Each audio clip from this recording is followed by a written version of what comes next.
Baru saja terjadi, Amerika resmi melakukan penyerangan ke Iran. Yes, ini adalah update terbaru dari peliknya situasi Timur Tengah sekarang antara kirim-kiriman rudal Iran dengan Israel, dan kali ini Amerika ikut turun tangan. Tidak secara proksi, tidak secara diam-diam, melainkan secara langsung. Amerika menjatuhkan bom ke Iran. Operasi ini dinyatakan sukses sama Donald Trump, namun sepertinya ini adalah hal yang mungkin akan sukses memperburuk suasana Timur Tengah atau bahkan dunia. Jadi apa yang sebenarnya terjadi dengan Amerika? Kenapa tiba-tiba dia ngebantuin Israel menyerang Iran?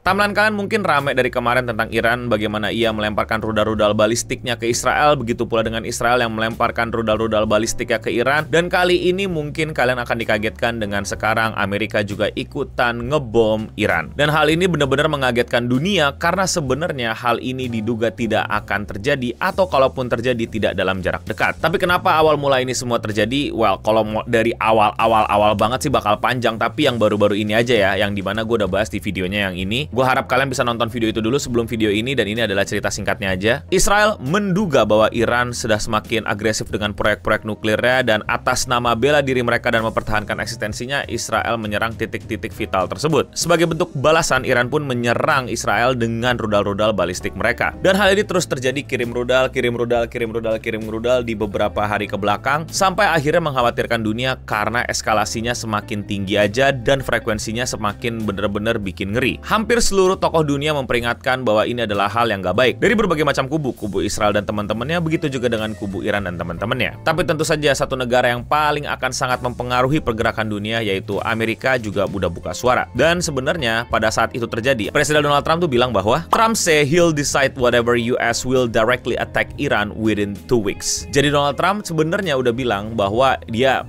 ngancam Iran gitu loh, bahwa lu jangan main-main lo gitu loh. Ini kalau macam-macam, ini kalau diterusin, ini kalau nggak di stop nih, lihat aja apa yang akan terjadi. Dan dia bilang ini benar-benar akan terjadi dalam 2 minggu ke belakang, dan surprise, ini terjadi dalam beberapa hari ke belakang tanpa harus nunggu seminggu lewat. Presiden Donald Trump say US has carried out a successful bombing attack on 3 nuclear sites in Iran and they have been obliterated. Presiden Donald Trump bilang bahwa dia sudah berhasil menghancurkan 3 fasilitas nuklir yang diduga ada di Iran, dan mereka semua udah hancur sehancur-hancurnya. Israel say they were in full coordination with the US in planning the strikes. Irani official have confirmed that facility were struck but deny it has been suffer a major blow. Amerika tidak bergerak sendirian, tapi ini adalah kerjasama antara militer Amerika dengan Israel untuk melancarkan serangan ini. Dan operasinya dinyatakan berhasil, namun pihak Iran berkata sebaliknya. Jadi apa yang dibom sama US? Apa yang ditargetin sama US pada saat operasi spesial militer ini? One of the target was Fordo, an uranium enrichment plant hidden in the remote mountain site that is vital to Iran nuclear ambitions. Jadi US ngebom 3 titik yang diduga,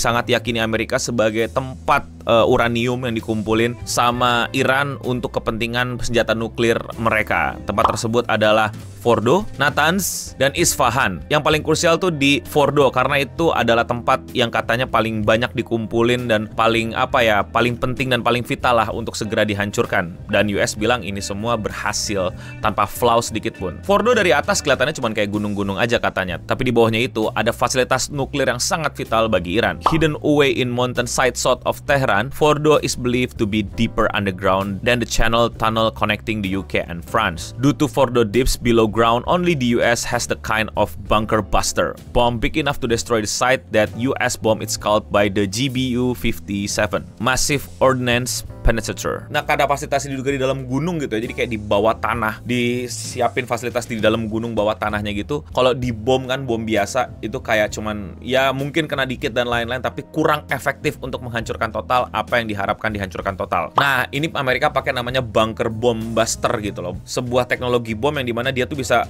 masuk ke dalam tanah dan meledakkan di dalam. Atau sebenarnya meledakannya bisa sampai dalam, gue masih kurang paham. Mungkin teman-teman yang lebih ahli sama teknologi ini bisa bantu gue menambahkan detail-detailnya di kolom komentar di bawah. Dan karena bom itulah dianggap misi ini berhasil parah dan berhasil menumbangkan salah satu senjata nuklir yang diduga ada di Iran. Berikut kata Donald Trump.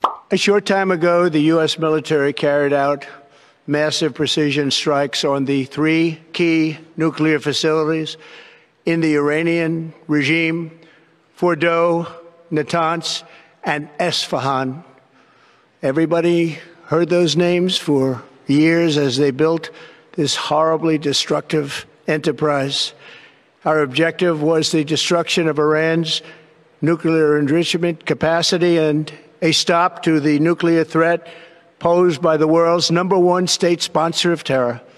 Tonight I can report to the world that the strikes were a spectacular military success. Iran's key nuclear enrichment facilities have been completely and totally obliterated. There will be either peace or there will be tragedy for Iran far greater than we have witnessed over the last 8 days.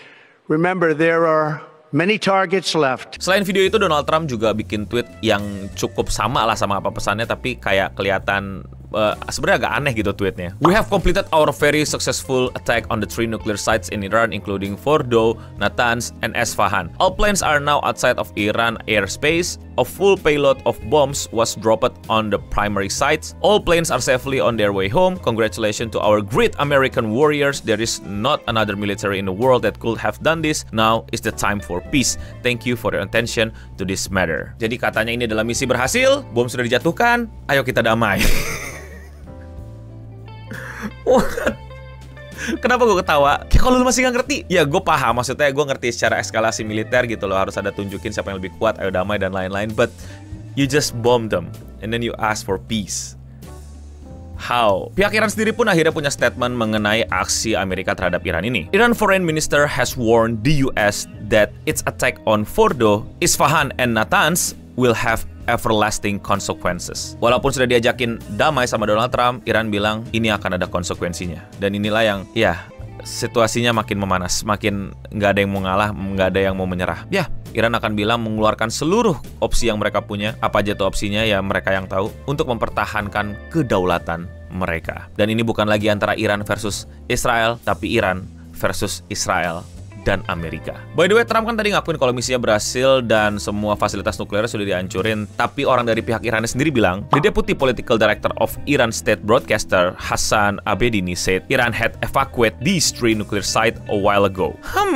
Jadi mana yang bener nih? Berhasil dihancurin atau berhasil dievakuasi duluan? Hal ini juga didukung dari pihak-pihak di luar Amerika dan Iran. Both Saudi Arabia and United Nations nuclear watchdogs say there have been no increase in radiation level after the attack. Jadi kan nuklir diledakin harusnya kan radiasinya keluar dan lain-lain atau ada dampaknya dan bisa kelihatan gitu dari pengawasan. Tapi dari pihak Saudi Arab dan bahkan United Nations bilang nggak ada tanda-tanda peningkatan radiasi di daerah-daerah tersebut. Dan ini menjadi problem nih sebenarnya. Jadi siapa yang benar, siapa yang salah? In a way sangat-sangat runyam juga gitu kalau gue mikirinnya. Misalnya gini, ternyata emang udah nggak ada dan udah dievakuasi gitu ya. Berarti bakal jadi kayak kasus Irak dong. Mana nih weapon of mass destruction-nya nggak ketemu-temu gitu, tapi udah dibom-bomin, udah kacau balau tuh negara. Bohong dong nih, kacau dong nih. Atau emang Iran udah evakuasi duluan, berarti intelijennya jago nih Iran, bisa tahu gitu bakal diserang titik-titik mana gitu dari Amerika. Wah, seru banget itu untuk kita pikirin kemungkinan-kemungkinannya. Atau sebaliknya gitu, Iran yang bohong, atau deteksi dari Saudi dan UN jelek lah dan lain-lain gitu. Berarti kacau dong Iran tuh, fasilitas-fasilitas vitalnya hancur beneran tuh. Tapi masih ngotot nggak mau ada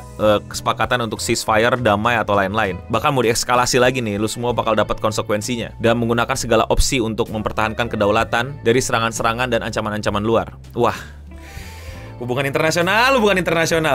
Aduh, COVID baru kelar, belum ngerasain sebebas-bebas, ekonomi masih jungkir balik. Kita sudah dihadapi dunia yang semakin kacau. Gue antara ketawa dan ngeri sih, tapi lebih banyak ngerinya. Dan semoga lah ya cepet kelar dan tidak tereskalasi yang berlebihan. Dan yang paling jadi korban adalah ya rakyat sipil yang nggak tahu apa-apa, yang cuma pengen makan, yang cuma pengen tidur, yang cuma pengen main game. Keluar-keluar udah ngelihat ya orang-orang tua ini gue syuting di tanggal 22 ya, di jam 2-an. Jadi kalau ada tambahan atau ada serangan balik atau ada komentar-komentar dari pihak-pihak penting lainnya ya belum bisa gue masukin. Dan silahkan kalau ada kalian mau tambahin di kolom komentar di bawah. Dan disclaimer, gue bukan channel berita, gue bukan jurnalis, gue juga bukan ahli hubungan internasional. Gue cuma orang yang coverage apa yang lagi rame di internet. Jadi kalau ada koreksi, ada kritik, ada tambahan, please lakuin di kolom komentar di bawah. Dan semoga ini tidak terjadi retaliate yang bikin kacau dunia, ya nggak sih? Tapi kalau menurut kalian bagaimana, coba komen di bawah. Kalau kalian suka sama pembahasan politik internasional kayak gini dan kalian mau support gue, lakuin dengan sesimpel klik tombol subscribe. Dan kalau kalian masih mau dengerin ocehan gue, kalian bisa cek channel gue karena gue upload video sehari satu. Silakan klik video-videonya yang menurut kalian belum kalian tonton. Dan ya, sekian seputar internet untuk episode kali ini. Gue Noboding pamit undur diri, dan untuk kita semua,